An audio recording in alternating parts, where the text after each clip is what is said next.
The conference tool that I would like to talk about is Google Hangout.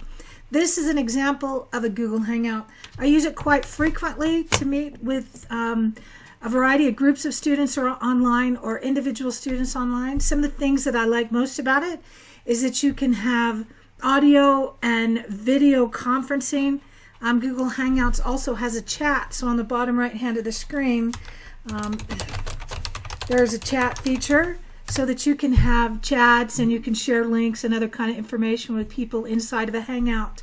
Another thing that I really appreciate about a Hangout is that you can share your screen. And so if you navigate your cursor to the left-hand side of the Hangout window, it brings up a navigation pane, and there is a green box with a white arrow. And if you click on that arrow, you can either share your entire screen with the other people in the Hangout. So instead of seeing their face, they can actually see something that you would like to share with them. So if you click on the application window, then you can share with them any window that you currently have open on your machine. So I'm going to show you an answer key that I have been creating over the last couple of hours. So this is an excellent way that you can have conversations with the other members or the other people that are in the Hangout. So instead of having to discuss it or email it to them or even send them a link to the document, the Google Doc, you can actually just bring it up on your screen, and then everybody who is in the Hangout can see it. You can stop that presentation at any time and it will take you back to your own bright and shiny face. You do not have to have video in order to participate in a Google Hangout, so it's not necessary. I have students that are able to use a Google Hangout from their phone, so you don't even have to be on a laptop or a computer to do it. You don't actually have to have a microphone. If you don't have a microphone, then you're going to have to be able to type pretty well, because then the only way that you could really participate in it would be through the chat messaging on the side. You can also invite additional people. So there is a link at the top that allows you to capture the link. I made this one private by invitation only, so that the only people who will be able to come into this are through the invitation, so they're not going to be able to see it live. Another thing that I am doing is actually recording this. I have the ability to record this because I launched the Hangout from my YouTube channel, and so I can actually start the broadcast right here, and if I begin recording, it will live capture everything, so I can record an entire session. I can stop the broadcast at any time, although I cannot restart it once it has been stopped. But it is an excellent way for a group of people to get together, to be able to record the outcome or to record the meeting. One of the drawbacks of a Google Hangout is you can only have a maximum of 10 people at a time in a Hangout. I actually use Google Hangouts as my virtual office hours. So during my regular standard office hours, I also go into a Google Hangout and I allow students, give them the link, and all semester long they can join my office hours through a virtual link. So I'm going to stop this recording here. That will be posted up to my YouTube channel.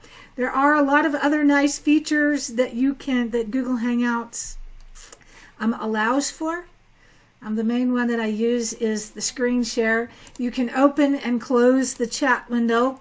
If there are additional people in here, I could change the focus. And the Hangout the main screen will be the people who are currently, the person, who is currently talking. If there are multiple people in there, I could click one of the windows and I could hold that window steady regardless of who is talking. That's an excellent way if there's one person who is presenting some kind of a document on their screen and other people are asking questions. I can hold that document or that screen share steady on my screen even as other people are talking.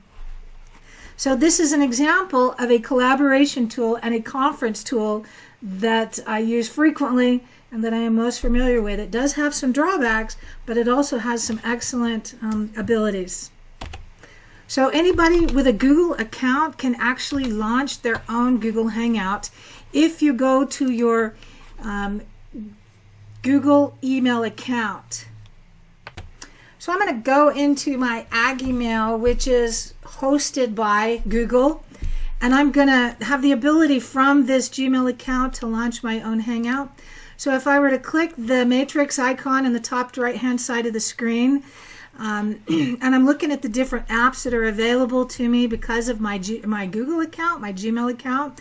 If I click more, it is going to show me some additional apps that I have available, and I'm going to scroll down until I find this icon right here. It looks like a green text message with quotes in it. If I click on that, that is going to allow me to create a Google Hangout straight from my email or any Gmail account. Now I can launch a new conference call or a video call, excuse me.